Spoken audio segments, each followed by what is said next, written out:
The next piece is a piece by Maurice Whitney. If you come to these concerts, you probably know that I program a lot of Maurice Whitney's pieces. He was a composition professor at Ithaca College. And his son was the director of the Southern Tier Symphony, who passed away last year, or maybe a year and a half ago. But Maurice Whitney is an interesting character. His music is very listenable. This almost sounds to me like it could have been written by Leroy Anderson. That's that charming. But it's interesting. We moved the Warren Philharmonic Library into my house in Jamestown.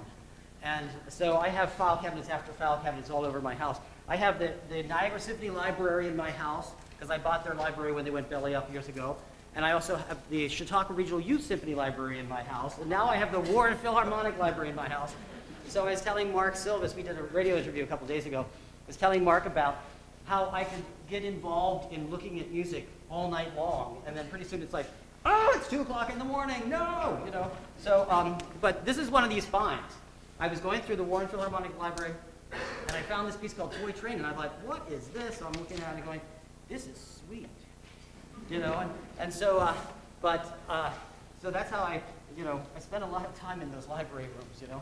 But anyway, so I'm looking at this piece. I noticed that there were a couple of horn parts that were missing.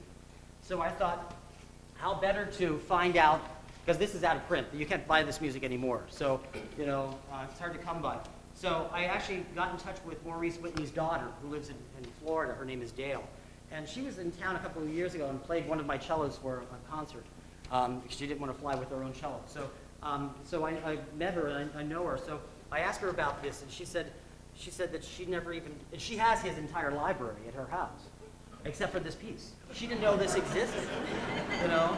And I was like, wow, we're pretty lucky. We actually have this, you know. So, yeah, it's pretty cool. Anyway, this is Toy Train, and it does sound like a train too.